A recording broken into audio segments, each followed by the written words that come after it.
Dekatkanlah hatimu dengan berzikir. Secara psikologis, kalau usia Anda sudah mencapai 50-60, itu tidak bisa dihindari. Mulai berpikir sendiri, mati, nggak usah takut menghadapi kematian, karena itu adalah sesuatu yang pasti. Masing-masing memikul dosa masing-masing. Kita nanti akan bertanggung jawab masing-masing, dan sifatnya personal, ya, tidak ada dosa kolektif tuh.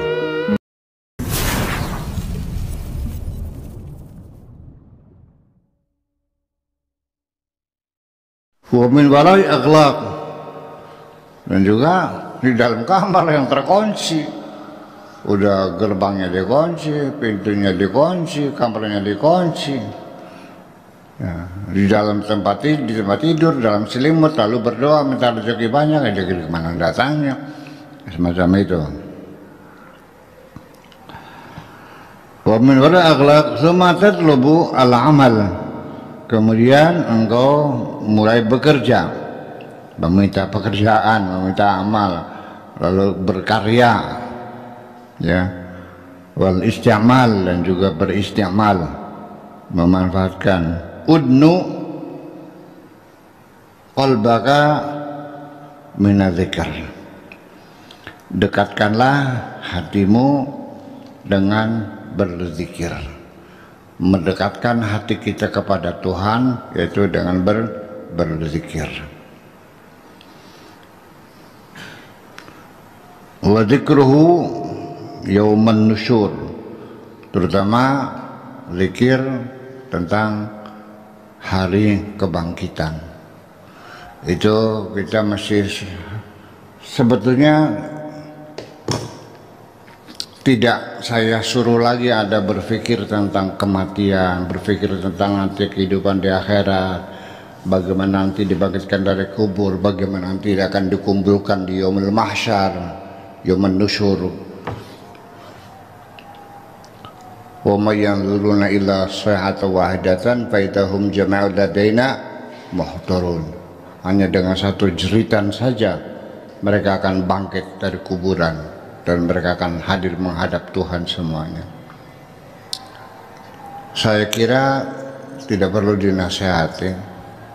Secara psikologis, kalau usia Anda sudah mencapai 50-60, itu tidak bisa dihindari.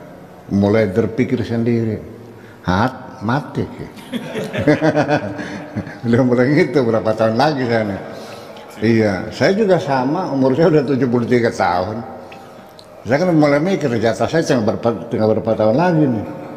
Belum mikir, anak masih kecil, nanti sekolah belum selesai bagaimana, sudah mulai. Ya, apalagi pinggang udah sakit, lutut sudah bergetar-getar begini, napas sudah sesak, tanpa disuruh juga akan mikir sendiri. Ya, sadar akan mati dan ketakutan akan muncul. Ya, nanti bagaimana melihat rumah nangis lagi, ya Allah. Saya juga kadang-kadang melihat buku-buku di lemari-lemari buku tuh, kalau saya mati siapa yang bisa baca? Begitu mikir tuh, iya. Anak bagaimana akhirnya ya, untuk melerai kegundahan semacam itu ya, akhirnya kita kembalikan kepada Allah. Bahwa anak-anakku adalah bukan ciptaanku kok, hanya ketitipan saja. Aku sudah melaksanakan sebaik-baiknya, aku sudah ku pesantrenkan, ku sekolahkan, ku didik, ya. Pada akhirnya aku hanya bisa berserah diri dan aku titipkan lagi kepadamu, ya Allah. Adem lagi, ya, ditang keluar lagi, oleh sudah darah tinggi, sudah menggap-menggap, itu tidak bisa dihindari. Usia juga menentukan. Tapi kalau masih muda, pengantin baru, boro-boro. Iya kan, dia boro-boro masih usia 30, 25 mah, ya, itu. Jadi seperti itu. Tufakiru fil quburi dawaris, Ya, juga mulai berpikir tentang kuburan yang sudah musnah itu ya.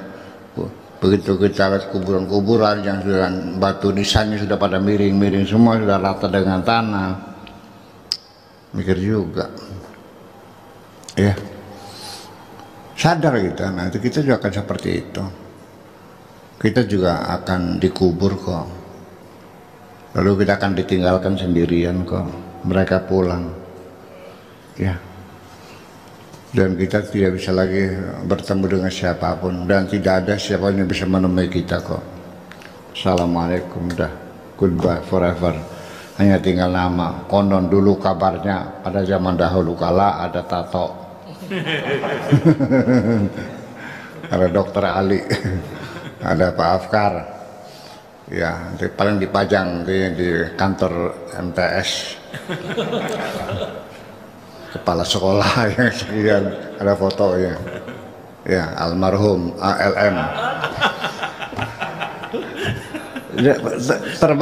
terbayang semua itu tanpa diajari, kita akan berpikir sendiri nantinya bagaimana. Yang penting mah saya pesankan, jadi nggak usah takut menghadapi kematian, karena itu adalah sesuatu yang pasti dan harus. Sesuatu yang pasti dan harus mati. Karena kalau tidak mati ini bagaimana melakukan reinstalnya? Demi untuk reinstall maka perlu dimatiin kamu. Iya. Nah disitulah, dan bagaimana akan menghidupkan kamu kembali di hari akhir nanti? Enggak sulit kok. Wa may yanduruna illa sayhatan wahidatan. Yang dulu ini bukan melihat ya, tapi menunggu. Nah, nazara dalam artian menunggu, yang maksudnya yang tazirun wa may yanzuruna, dan mereka tidak menunggu illa sayhatan wahidatan, hanya satu jeritan, prepet jeritan, faidahum jami'ul ladaina muhdarun, semuanya akan dihadirkan di depan Allah itu. Udah nanti satu persatu, orang per orang mempertanggungjawabkan segala amal perbuatannya. Masing-masing memikul dosanya masing-masing. Tidak ada yang namanya bertanggung jawab dosa siapapun. Ini yang lucu di kalangan pesantren khususnya ya. Kalau saya orang pesantren, udah tinggal ikuti saja. Ini mazhab Syafi'i, ikuti saja, kalau haram ya haram, halal. Pokoknya nggak usah mikir, sudah ada yang bertanggung jawab. Betul nggak? Betul nggak? Apa betul? Nanti di hari kemudian Imam Syafi'i bertanggung jawab. Wala taziru waziratun wizra ukhra wa indadu muthqalatun ila himliha la yuhmalu minhu syai'. Masing-masing memikul dosa masing-masing. Enak aja tanggung jawab. Ya kesian Imam Syafi'inya dong. Iya, makanya kita harus kritis. Jangan beranggapan bahwa sekali benar Imam Syafi'i dijamin benar, siapa yang menjamin? Saya juga pernah digebrak. Pokoknya kamu jangan macam-macam. Nih, baca aja kitab ini nih. Ikuti isinya, dijamin masuk surga. Kitab, tahu nggak kitab apa? Kitab Sulam Taufik. La haula wala quwata illa billah. Mas aku harus ngikuti Sulam Taufik? Memangnya yang arah kitab ini masuk surga? Kalau Al-Quran ini, Al-Quran agak percaya ya, saya masih percaya. Kalau Al-Quran mah ini mah Sulam Taufik. Sampai seperti itulah kita nanti akan bertanggung jawab masing-masing, dan sifatnya personal. Ya, tidak ada dosa kolektif tuh, tidak ada dosa komunal. Adanya personal masing-masing. Suami istri juga sama, bakal tanggung jawab masing-masing. Suamimu tidak bisa membantumu, ya, dan tidak bisa dibebankan kepada pundak suamimu. Kau pikul sendiri dosa-dosa itu. nanti akan diproses orang per orang. Di dalam kepolisian saja kriminal terjadi pengkeroyokan sampai meninggal dunia. Pencuri motor ditangkap, pukulin sampai mati, sampai malam ada yang dibakar lagi ya. Ditangkap semua nih 20 orang. Hukumannya sama enggak? Ya enggak sama.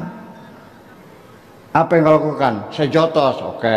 Yang satu saya timpuk pakai batu, oke. Yang satu saya tusuk pakai pisau. Kamu apa? Saya baju bensin. Kamu siapa ya? Saya nyalain. Ya kan masing-masing. Ya salah.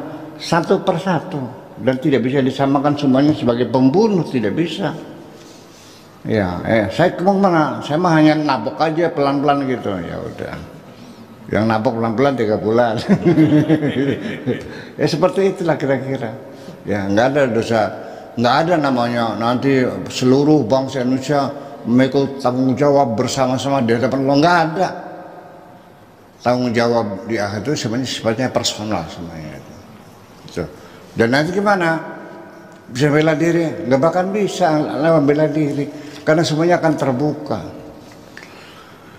Dikatakan dari surat Yasin juga jelas sekali, al-yawma nakhtimu ala apa ya, mulut mereka kami kunci, wa tukallimuna aydihim, dan tangan yang akan berbicara, wa tashaddu arjuluhum, dan kaki kita akan menjadi saksinya,